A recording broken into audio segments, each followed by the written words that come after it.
जय हिंद साथियों। स्वागत है आप सभी का अपने YouTube channel steno with Wasim में। दोस्तों, आप मेरे Telegram group steno with Wasim से भी जुड़ सकते हैं।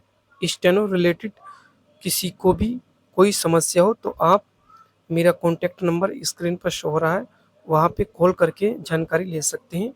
चलिए स्टार्ट करते हैं। 5 सेकंड बाद स्पीड 80 शब्द प्रति मिनट। Ready, start. महोदय, हम अपनी स्वतंत्रता के स्वर्ण जयंती वर्ष के दौर से गुजर रहे हैं तथा इस संबंध में अनेक समारोहों के आयोजन हो रहे हैं। इस वर्ष में हमारी परमाणु परीक्षण जैसी महत्वपूर्ण उपलब्धियां भी रही हैं। हमने स्वतंत्रता संग्राम के उन लाखों जाने अनजाने शहीदों को याद किया जिनके बलिदानों से देश को स्वतंत्रता मिली, लेकिन इसके साथ ही यह विडंबना भी रही कि हम अपनी स्वतंत्रता की लड़ाई के उन योद्धाओं की खोज खबर लेना भूल गए हैं जिनमें से अनेक हमसे प्रति वर्ष बिछुड़ते जा रहे हैं और उनकी संख्या दिन प्रतिदिन घटती जा रही है। इन बुजुर्ग स्वतंत्रता सेनानियों की स्थिति इस समय क्या है, इस बारे में हमें हिमाचल स्वतंत्रता सेनानी परिषद शिमला के अध्यक्ष श्री गौरी प्रसाद का एक पत्र मिला है, जिसे हम हिमाचल के मुख्यमंत्री के ध्यानार्थ यहाँ यथावत प्रकाशित कर रहे हैं। हिमाचल में कभी 2000 से अधिक स्वतंत्रता सेनानी थे, लेकिन इस समय उनकी संख्या लगभग 1200 है। ये सभी 80 वर्ष से ऊपर की आयु के हैं। कुछ वर्ष बाद इनमें से कोई शेष नहीं रहेगा। इन स्वतंत्रता सेनानियों का परिवार विधायकों तथा सांसदों के परिवार से बिल्कुल ही अलग है।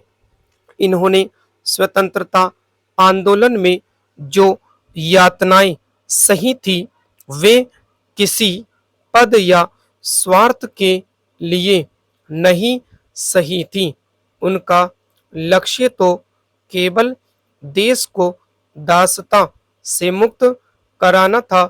हमने विदेशी शासन की दासता के विरुद्ध ही नहीं, बल्कि प्रदेश की छोटी बड़ी रियासतों के राजाओं व राणाओं के दमनकारी शासन से जनता को मुक्त कराने के लिए संघर्ष किया तथा उसके फलस्वरूप वर्तमान हिमाचल प्रदेश अस्तित्व में आया।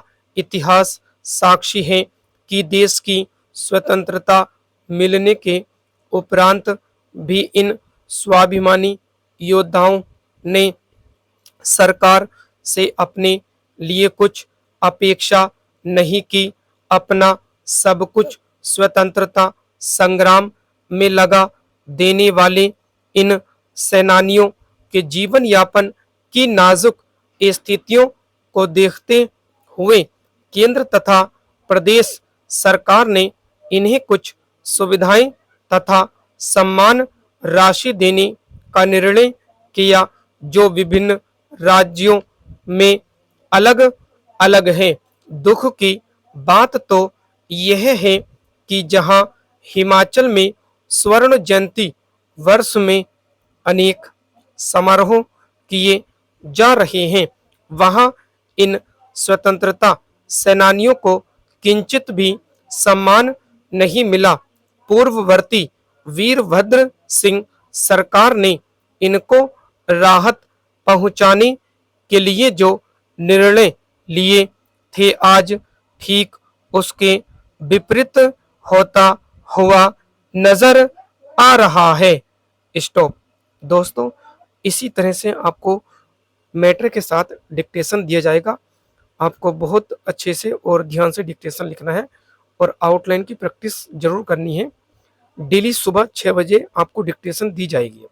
धन्यवाद दोस्तों।